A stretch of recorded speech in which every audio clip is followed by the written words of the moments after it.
to ko yau kiyama ta tashi yana da guzuri, yana da abin da zai faɗa wa Allah.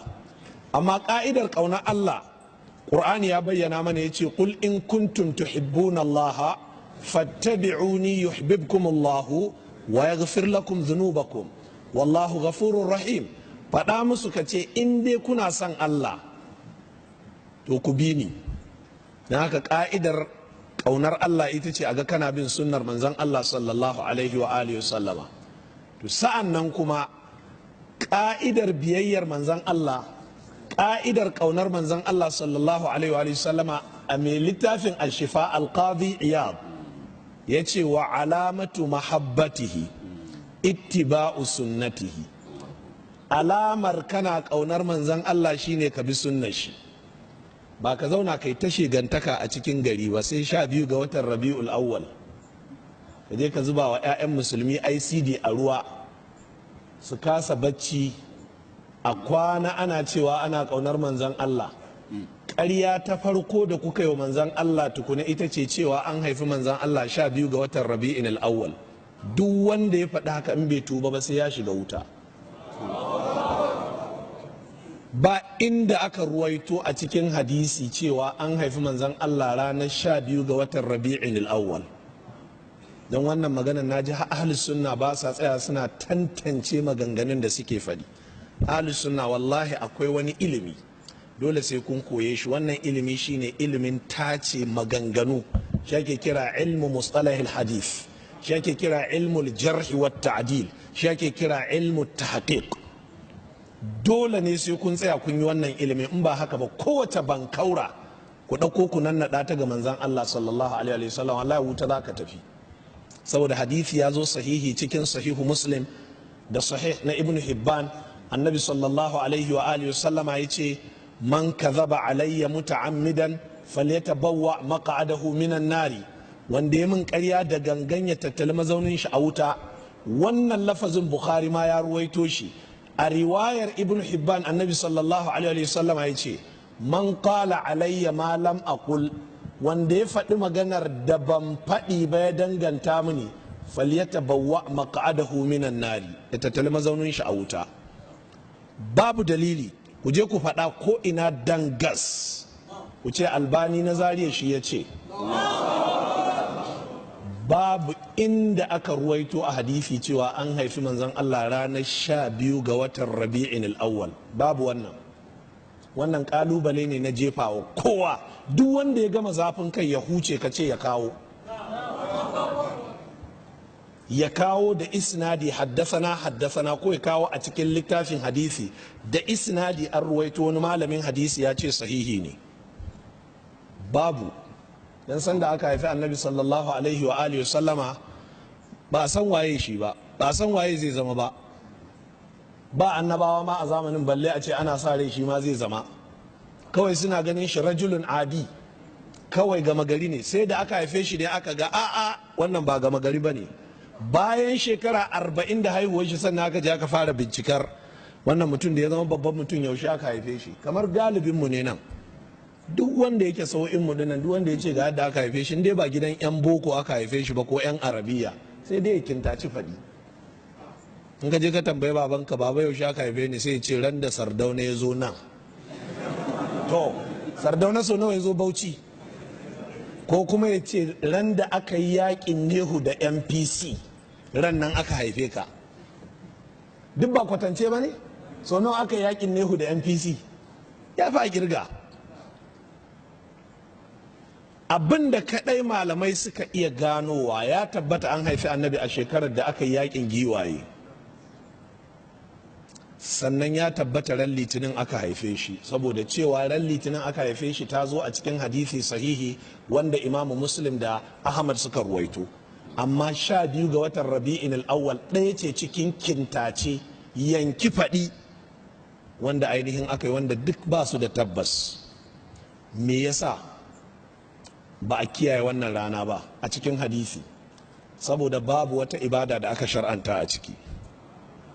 Duk abin da yake da rana da aka shar'anta ibada ta musamman, to za a faɗi wannan rana ko da kwatance ne. Yanzu Lailatul Qadari ya zo a cikin hadisi sahihi, annabi ya siffanta cewa dukkanin daren da zai zama lailatul qadari ranar wannan wunin ba za ta yi zafi ba, gari zai yi sanyi, za a samu ni'ima, da daddare za a ji silent, za a ji shi tsit, babu haushin karnuka, babu hayaniya, babu abubuwa.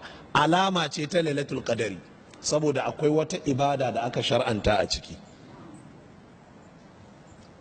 Ranar 10 ga watan ainihin almuharram ita ce ranar ashura, akwai ibada da aka shar'anta ko? To don haka wannan rana kaga an santa, amma ya zama duk muhimmancin manzon Allah ba a ruwaito ranar da aka haife shi a cikin hadisi sahihi ba, sai dan dalilin ba a shar'anta komai a wannan ranar ba. Don haka taron maulidi da ake yi jama'a ba shi da bambanci, kamar yadda babban shehin garin na ya faɗi a bana a Kaduna, ya ce is nothing other than an equivalence to the birthday. Ya ce ba wani abu ne kawai, daidai da birthday ne da kiristoci suke yi. Haka babban shehi ya faɗi bana a tashar rediyo, ya faɗi live program. Aka ce to shehi maganar taron maulidi, ya ce ba wani abu ne kawai, matsayinsu ɗaya da birthday da ake yi. To birthday al'ada ce ta suwa, ta sahabbai ko ta kiristoci? Al'ada ce ta kiristoci. A musulunci babu celebration na birthday, babu wannan. It has no stand in Islam. Ba ta matsayi a musulunci, ba sunna ba ce, bid'a ce. Na haka babu wani taron maulidi jama'a. Ku daina bata wa musulmi lokaci, ku daina hada musulmi gaba, ku daina saka sharri a zukatan 'ya'yan musulmi dan mutum bai yi maulidi ba, ku ce wai baya kaunar manzon Allah saboda mutum bai yi maulidi ba. Yanzu sayyidina Abubakar ya yi maulidi, to yanzu sayyidina Abubakar baya kaunar manzon Allah? Yanzu Fatimatu Zahra ta yi maulidi? Ba ta yi ba. No, kana da yancin kai challenge, amma nabbi'uni bi ilmin, za ka kawo da ilimi ne kawai. Duk ka gama hayaniya, amma buɗe ka karanta mana ina aka ruwaito da isnadi.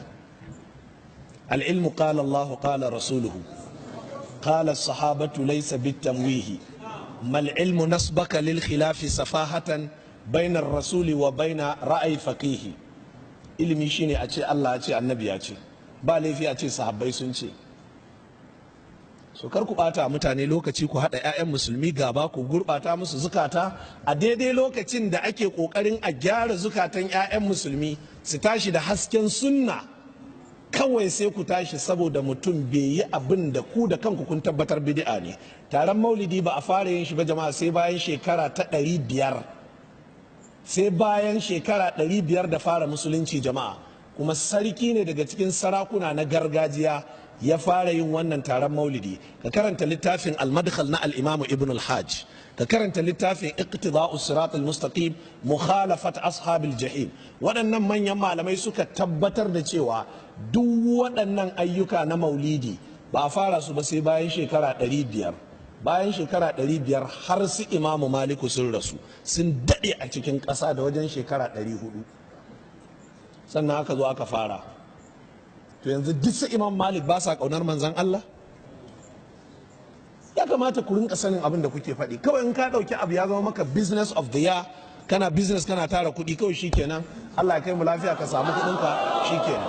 Amma ka ce wanda bai yi ba baya ƙaunar manzan Allah, to wannan magana tana da bad implication, tana da mummunar ma'ana, domin tana rugurguza imanin duk wanda bai ba kenan. Yanzu duk sunan nan da muke karantawa, duk ƙaunar da muke wa manzan Allah ta tashi a tutar babu saboda mu taɓa maulidi ba. Mu ba mu taɓa maulidi ba jama'a, ni ban taɓa yin maulidi ba, alhamdulillah, masha Allah. Kai kuma da ka taɓa yi, Allah ya gyara aikin da ya ɓaci. Abin da muke so mu ce jama'a, annabi sallallahu alaihi wa alihi sallama ya ce za a tattaro mutane a dandalin alkiyama. A wannan ranar in an tara mutane jama'a, ga yadda labarin zai kasance. Ƙur'ani ne ba mu labari da hadisi. In aka gama tattaro mutane jama'a, a nan ne sai ka ji Allah ya ce waja'a rabbuka wal malaku saffan saffa. An gama tattara mutane gaba ɗaya sai